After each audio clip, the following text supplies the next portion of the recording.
Today we have a veteran army officer with us, Ankita ma'am. Welcome to eSchool. And we will be talking about the commissioning of women officers in the army, non-technical entry. And I would just introduce you once again. Ankita ma'am has served in the armed forces for 14 years. And she is at present the Chief Security Officer with State Bank of India. So Ankita ma'am, my first question to you is that please tell our children, especially the girls, because this video has been made especially for the commissioning of women officers into army, that what is the exam that they have to take to get into the army and become the commissioned women officer? Okay, thank you, Praveen ma'am, for welcoming me on this wonderful show. I would love to educate the girl students all over India who want to join army as an officer. So at present, we have this Combined Defense Services exam, which is basically for the tri-services, but since women can only join OTA, and women can also join Air Force as well as Army, Navy also. But then since we are today focusing on OTA entry, so we will stick to the OTA entry as only. So the girls have to appear in this Combined Defense Services exam, which is on the UPSC website, which is given on the UP, and they have to keep on checking as and when. Twice in a year, this exam is being conducted, one in April and one in September. So you have to constantly keep on looking at this UPSC website to check whenever the advertisement for conduct of this exam is there. After they fill up the form, this exam is conducted. It's an offline mode. In an offline mode, this exam is conducted pan-India. All right, that's great, ma'am. So, ma'am, do they write the CDS exam straight after doing their 12th, or is it after graduation? What is the, kindly also explain the eligibility for this exam. Okay, the eligibility for appearing in this exam for all the girls is graduation. Minimum is the graduation. However, they can also appear in their final year of their graduation, but when they go for their SSB, they have to have their provisional degree in their hands. Now, I would also like to add here in the graduation, any subject from any deemed recognized university, they can apply for this exam. That's great. That's very informative, ma'am. So once they have cleared their Combined Defense Service exam, which you said is conducted by UPSC every year, what is the next step, ma'am?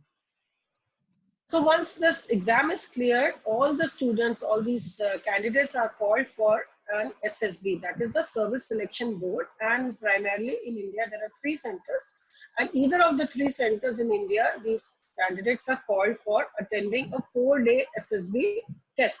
Basically this SSB is conducted in 2 stages. Now first stage, they are going to be tested for their intelligence, basically their intelligence, OIR, that is that we call that officer intelligence rating, and it includes the picture perception and description test. So if a candidate clears this exam, then she enters into the stage 2. And the stage 2 is basically about the psychological tests, the debates, the on-ground obstacle courses, and all those things are tested. So ma'am, you explained the written exam, you explained the eligibility as well as the SSB. So what's the next stage? Once the candidates have cleared the SSB, what do they do further? Okay, so this SSB is conducted in 4 days basically, and now after this 4 days, all the candidates who are shortlisted out of this 4 days test, they are sent for medical examination. They have to undergo a complete medical examination in any of the nearby military hospitals. Once the candidate is cleared through the medical, that is the time and all over India merit list is created, and accordingly they are sent to the OTA. All right. So medical basically has to be done in the military hospital, right? Yes, yes. So ma'am, it is generally at the SSB center only. All right, sure. So ma'am, after they have cleared the medical test, they come back and they get the call letter from the academy. So they have to join the Officers Training Academy, since that is what we are talking about today. So let's come to the training part of it. How rigorous is the training? Is it possible for a normal girl from an Indian family to go through that training? Is it very tough? Yeah, anybody, see, this is the training is all in the mind. Like we were taught in the academy, it is all in the mind. Nothing is in our body. As we uh, tune our minds to the rigors of the training, we are able to adapt to everything in the training. Now, what is the aim of the Indian Army? It is basically to make you mentally fit and physically robust, basically. So the training is designed in a pattern that every candidate who joins there, either as a lady officer, I mean, lady cadet or as a gentleman cadet, everybody is able to do it, provided you are strong in your mind and you're very focused and you're dedicated to complete that training. Great. So that means mental strength is more important than the physical strength. That's great. Absolutely, Um, absolutely. so, ma'am, what are the, once a cadet has successfully completed the military training and they get commissioned as women officers in the army, what are the growth opportunities for women in the army? Now since it's been 27 years since the Indian Army has inducted the first batch of lady officers, and now the paths are opening very wide, and in future we will see further growth in this area. At present, also, I would like to say that there is an immense growth prospect.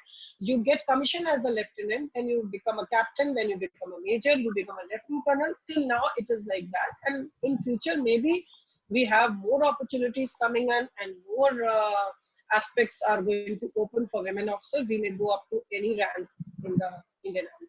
Wonderful. So it would be really heartening to see women being the chief of army staff someday in the future. Ma'am, Yeah. so this still we have it in our head that military is something where, you know, it is a profession which is dominated by men. So do you see any challenges which you feel the women officers face when they take up this profession? I joined Army in 1993. The challenges were huge at that time. Now, with advancement of time, with exposure to the so many things, the students today, they are exposed to the world. With the changes that has come, and Army has adapted to various norms as well. And we as cadets, when we go there, I don't think there will be so much of a problem to establish ourselves in the male dominated profession. I will not call it a male dominated profession now, because women have been there for since last more than 25 years. So the only problem that a girl may face is once she gets married and she has children, and then she has to leave. But then again, a good planning, a good administrative support from her family or from the helpers or anybody there, that will make you excel in your duties. Nothing can stop you from doing your duties properly. Wonderful. So basically, in all sphere of life, in all career, basically family support is always needed, which is like a blessing. So thank you so much, ma'am, for speaking to our students. And I'm sure we would be able to inspire many girls to become commissioned officers in the army. So students, stay tuned and keep subscribing. We'll get you more such videos. Thank you so much, ma'am.